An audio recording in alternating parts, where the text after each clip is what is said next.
Hi, my name's Anna Boland and this is my new body of work called SPY-nul. So I'm fascinated by the invisible, the things you cannot see, the idea that there is other worlds that exist at the same time.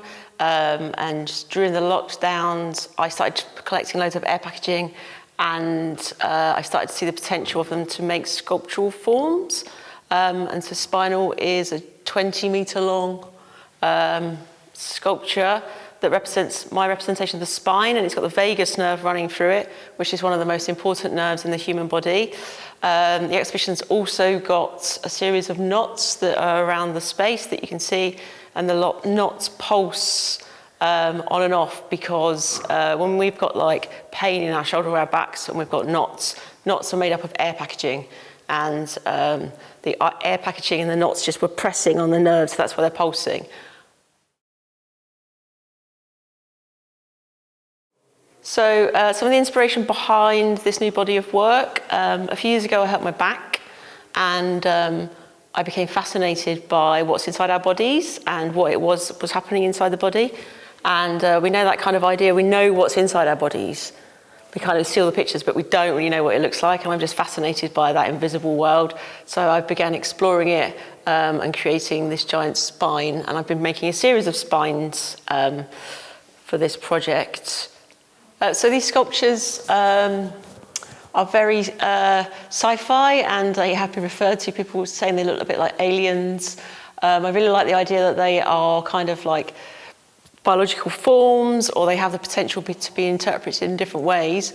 I also like the idea that it kind of could be something from the future, or dystopian future and dystopian worlds, because I really like that idea of we don't know what's coming and what the different worlds could be. And I also read this amazing book called We, and it's in the future, set in the future, where everyone lives in glass houses as well, which I think has fueled part of this work.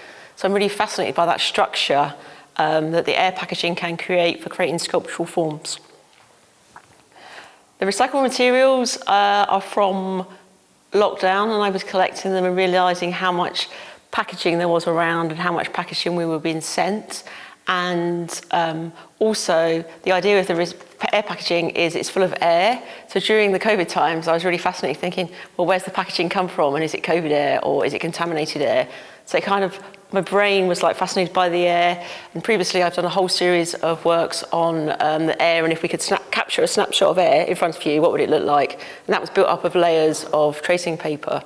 So the kind of work all feeds into itself. It's kind of got that fascination with the air, the environment, what's around us, all the things you can't see, the potential of the unknown, what's hidden in front of us and inside us, really. Okay. So the knots are also a new way of making work and for working for me.